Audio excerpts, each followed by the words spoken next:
রহিম আসসালামু আলাইকুম রহমতুল্লাহ। এখনকার দিনে একটি রোগ বেশ দেখা যাচ্ছে, সেটা হলো হাড় দুর্বল থাকা বা হাড় নরম হয়ে যাওয়া। কখন আপনি বুঝবেন যে আপনার হাড় দুর্বল বা নরম হয়ে গেছে? তার আগে একটা স্টোরি টেলিং বলি। আমার চেম্বারে একজন বয়স্ক প্রায় 55 রোগী আসছেন। তো উনি বললেন যে উনি হাঁটছিলেন হঠাৎ করে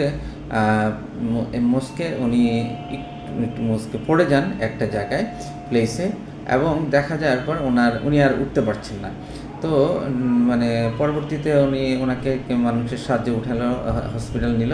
দেখলো যে এক্সরে করে যে ওনার প্রায় 2-3 জায়গায় ফ্র্যাকচার হয়েছে।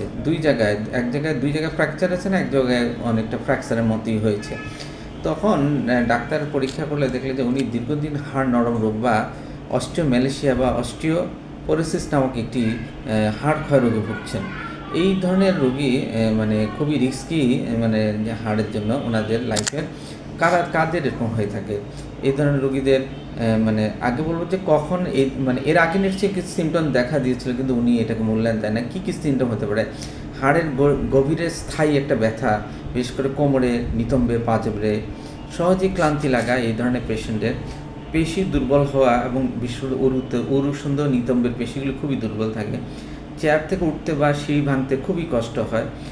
এই ধরনের রোগীদের মানে হাঁটার ধরন বদলে যায়, হেলে দুলে হাঁটেন, যেহেতু তার ব্যথা বেদনা আছে। তো এই ধরনের রোগীরাই পরবর্তীতে দেখা যায় যে ইমার্জেন্সি অনেক সময় এটা যদি ঠিকমতো নিউট্রিশন না নেয়, যদি মেডিসিন না নেয় বা ডক্টরের সংস্পর্শে না আসে, তখন দেখা যায় যে সামান্য আঘাতে ওনার হাড়টা ভেঙে যেতে পারে, পিঠে তীব্র ব্যথা হতে পারে এবং উচ্চতা কমে যায়। এই ধরনের হাড় এবং হাড়ের বাঁকা হওয়ার কারণে অনেক সময় তার পশ্চার বা গেটচারও বাঁকা হয়ে যায়, উনি একটু বাঁকা হয়ে হাঁটেন। এখন এই 50-এর পরেই আপনার হাড়ের যত্ন নেওয়া উচিত এবং ভিটামিন ডি খাওয়া উচিত, ক্যালসিয়াম নেওয়া উচিত পর্যাপ্ত। তবে ক্যালসিয়াম নিতে আমি অবশ্যই আপনাকে কোনো আর্টিফিশিয়াল ক্যালসিয়ামের যদি খুব আগ্রহী করবো না। আপনি বিভিন্ন রকমের ন্যাচারাল ক্যালসিয়ামগুলো নিতে পারেন। এই বিষয়ে আমার একটা ভিডিও আছে, আপনি দেখে নেবেন ন্যাচারাল ক্যালসিয়াম কোনটাতে আছে। আর অনেকে আবার দীর্ঘদিন স্টেরয়েড সেবন করেন, তাদেরও এই ধরনের সমস্যা হতে পারে।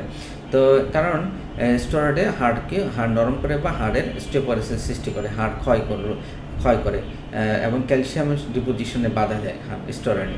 তো ডিয়ার অডিয়েন্স, আমি আজকে যে স্টোরি টেলিংটা বললাম, এটা আপনার পক্ষের জন্য হতে পারে। আশা করি আপনি হাড়ের যত্ন নেবেন, সুস্থ থাকবেন। আজকে এই পর্যন্ত দোয়া করবেন। আসসালামু আলাইকুম ওয়া রাহমাতুল্লাহি ওয়া বারাকাতুহু।